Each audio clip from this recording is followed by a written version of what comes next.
போடப்படும் தேயிலை கழிவு தரும் மிரட்டலான மாற்றங்கள். நீங்களும் ட்ரை பண்ணுங்க, என்னென்னு சொல்லி பார்க்கலாமா வாங்க. தேயிலை கழிவுகளில் வந்து பார்த்தீங்கன்னா நைட்ரஜன், பொட்டாசியம் மற்றும் பாஸ்பரஸ் போன்ற சத்துக்கள் உள்ளது. இதை நன்கு கழுவிட்டு உலர்த்திய பிறகு வந்து செடிகளின் வேர் பகுதிகளில் உரமாக இடலாம். இது செடிகளின் வளர்ச்சிக்கு வந்து உதவும்னே சொல்லலாம். அடுத்தது மண்ணுடன் வந்து தேயிலை கழிவுகளை சேர்த்தால் அது மண்ணின் ஈரப்பதத்தை வந்து தக்க வைக்கவும் மண்ணை வந்து காற்றோட்டமாக வைத்திருக்கவும் வந்து உதவும். தேயிலையில் உள்ள டானின்கள் மற்றது அதன் மனம் சில வகை பூச்சிகளை செடிகளை விட்டு அதாவது விலகி இருக்க செய்யுமா.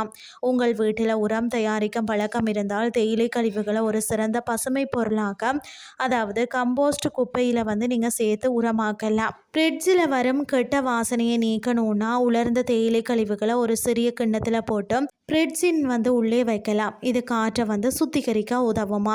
மற்றது ஷூக்களில் வரக்கூடிய வியர்வை வாடையை நீக்கணும்னா உலர்ந்த தேயிலை கழிவுகளை ஒரு துணியில் மூட்டையாக கட்டி இரவு முழுவதும் ஷூக்குள்ளே வந்து வைத்து விடலாம். எண்ணெய் பிசுபிசுப்புள்ள பாத்திரங்களை சுத்தம் செய்ய தேயிலை கழிவுகளை பயன்படுத்தலாம். அது மட்டும் இல்லாமல் உலர்ந்த தேயிலை கழிவுகளை வந்து கார்பெட் மீது தூவி சிறிது நேரம் கழித்து வாக்யூம் கிளீனர் மூலம் சுத்தம் செய்தால் கார்பெட்டியில் உள்ள துர்நாற்றம் நீங்கி புத்துணர்ச்சியாக வந்து இருக்கும். பயன்படுத்திய தேயிலை இலைகளுடன் சிறிது தேன் அல்லது தயிர் கலந்த முகத்திற்கு வந்து ஸ்கிரப்பாக வந்து பயன்படுத்தலாம். இது வந்து சருமத்தில் உள்ள இறந்த செல்களை வந்து நீக்கி புத்துணர்ச்சி வந்து அளிக்கும்.